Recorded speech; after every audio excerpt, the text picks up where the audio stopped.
Hello, my name is Caroline Martinez. I'm a developmental pediatrician from Mount Sinai. Today I wanted to share some strategies for families of children with special needs during this COVID-19 quarantine.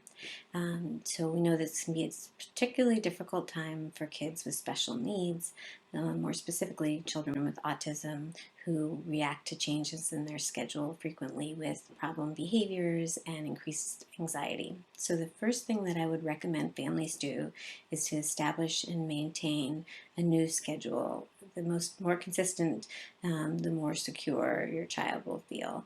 So try to establish time for breakfast, for lunch, for dinner, for school activities, for fun activities, and keep it consistent from day to day.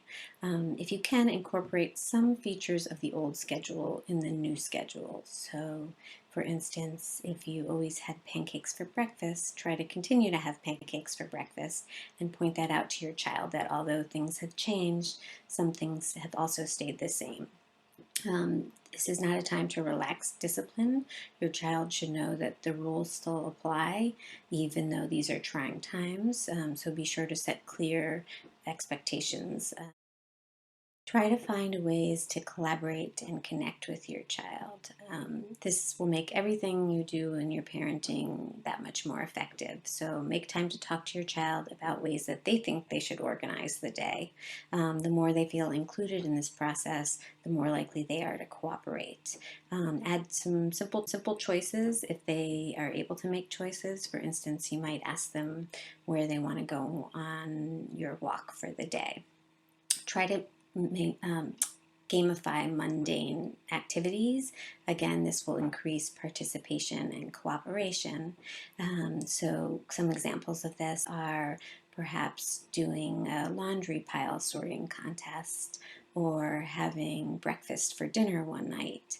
And you can also try to connect with the things that your kids are interested in and spend time doing outside and inside play activities with the child when they pick the thing that they want to do. So you can also make time to connect virtually with people outside the home, family members and peers from school. A good way to do this is to set up an online play date or have an online show and tell with a peer from school. In terms of the special education piece, children are at many different levels functionally and verbally, and online learning can be difficult for all but the most self-directed, self-motivated learner. But there are things that you can do to promote learning at home. So I would recommend that parents pick one skill a day to work on. It can be based on something they were working on at school, like receptive language or requesting. And if you do have a more capable learner, we have some resources that we're including in our handout for online education sites. Families should have a Board of Education remote therapy plan in place. Many schools do have limited offerings due to the fact that they're mandated to provide equal education, and many districts have kids that don't have access to Wi-Fi or access to computers. So all related services like occupational therapy and speech therapy should be taking place by telephone or televideo, and providers should be discussing the activities that they're doing with the parents so parents can reinforce them at home. Preschoolers who have special education itinerant teachers should be having therapy with their special education itinerant teacher by telephone or televideo.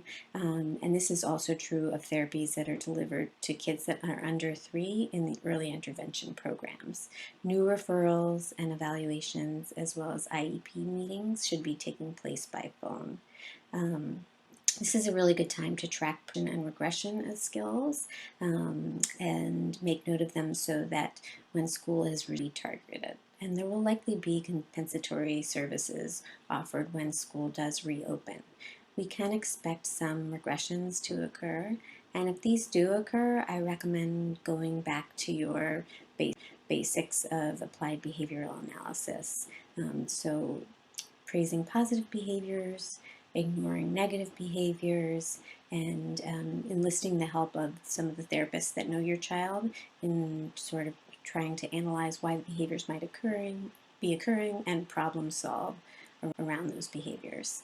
In general, I want to reassure parents kids with special needs are not necessarily at an increased risk for getting COVID-19, and most kids with special needs, if they do contract COVID-19, are not at an increased risk for serious outcomes.